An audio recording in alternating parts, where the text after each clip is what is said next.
Hi, friends. Welcome to Race to Rise podcast, a place where we discuss bite sized wisdom nuggets with easy to follow practices to live a better life. I am your host, Mital Patel, a parenting junkie, Ayurveda enthusiast, and an advocate of conscious living.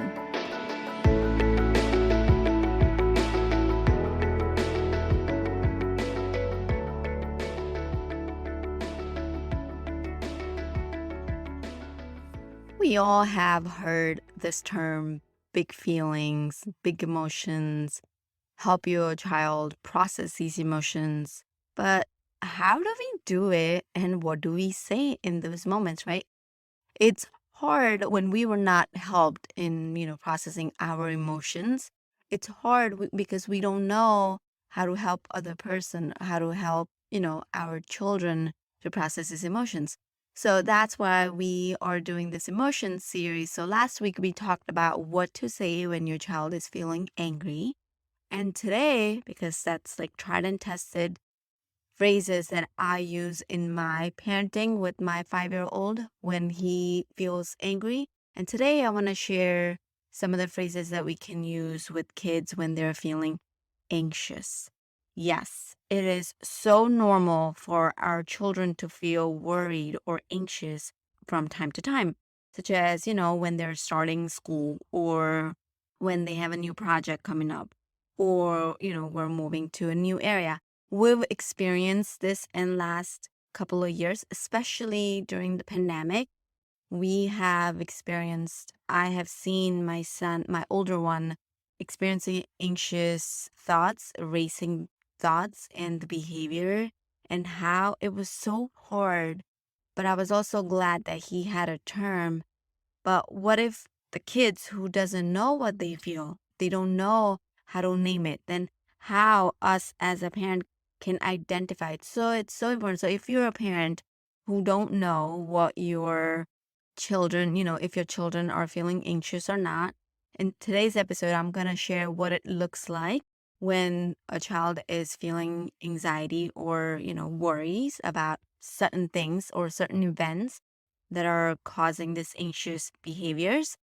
So today I'm going to share some of the symptoms that I have seen with my son, and maybe that might help. And then I also want to share some of the phrases that I say to him because it's so hard when we never heard these phrases or these, validation or acknowledging our emotions, when no one acknowledged our emotions, when no one validated our feelings. It's hard for us to validate our children's feelings.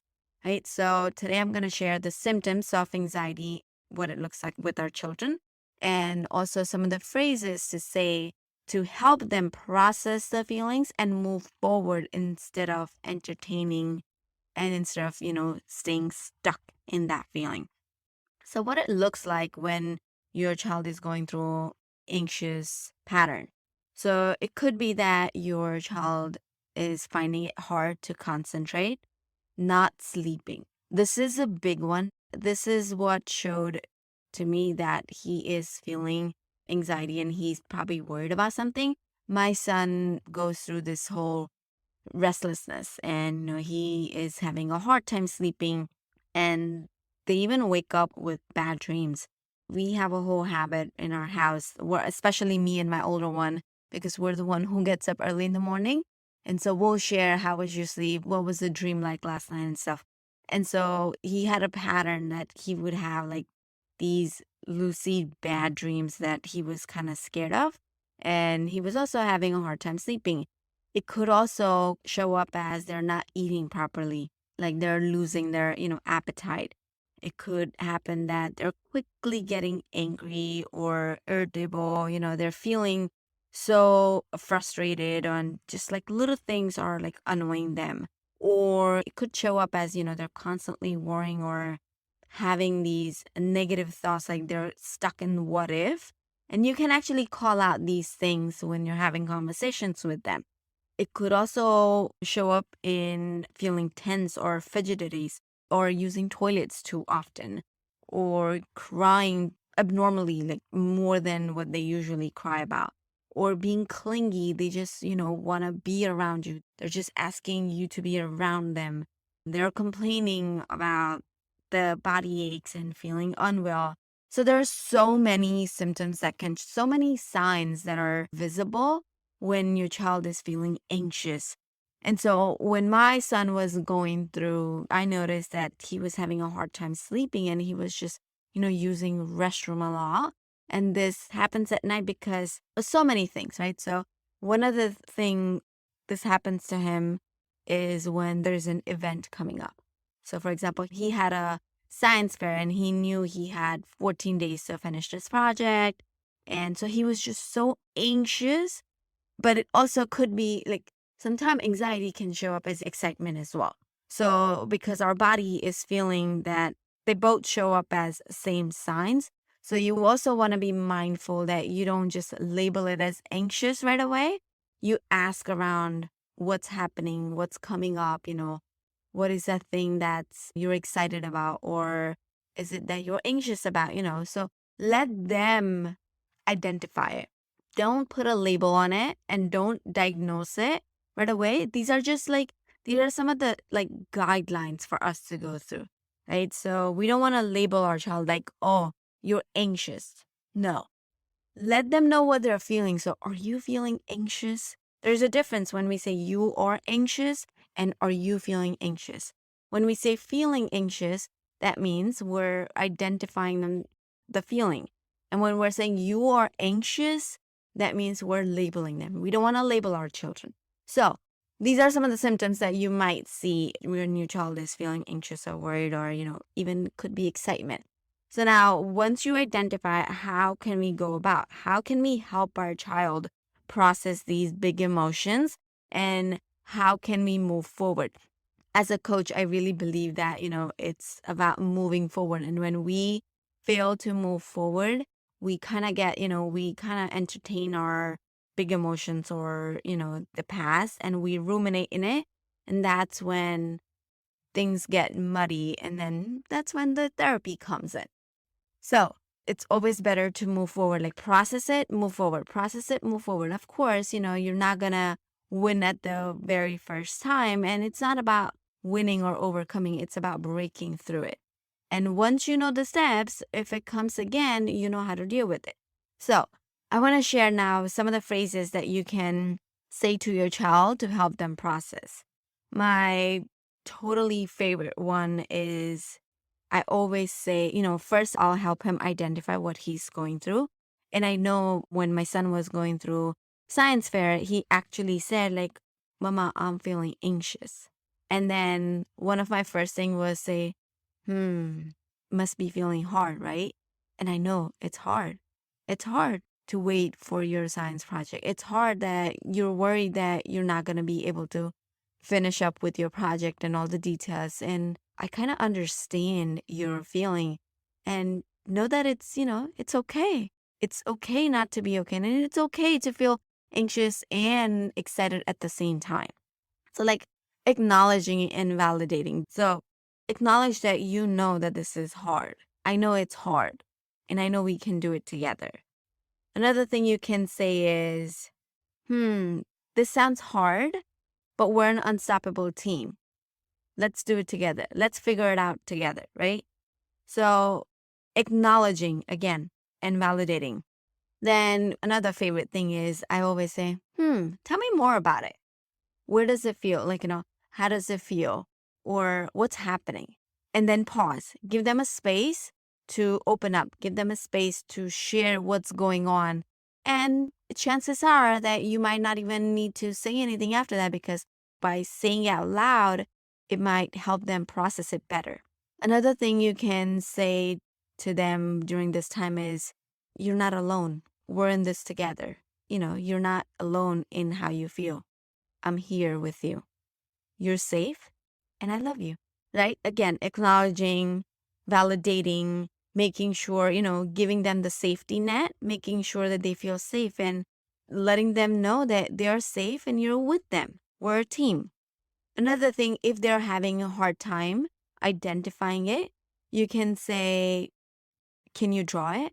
Because there are times like some kids don't have words for it and they can't say it.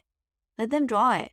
It's actually a good exercise because that way they can put, the brain helps them draw it.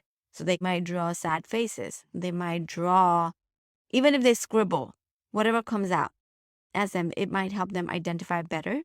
Another thing you can say, instead of telling them what to do, we can say, how can I help you? Right? Let them figure out. Let them come up with a solution. Instead of telling them what to do, let's do it together. So this is my favorite thing to say to, how can I help you?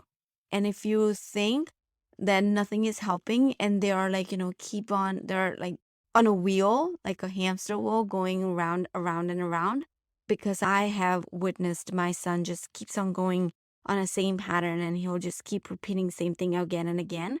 And he'll be stuck saying same thing over and over, same story. So then I'll just say, all right, this seems so hard.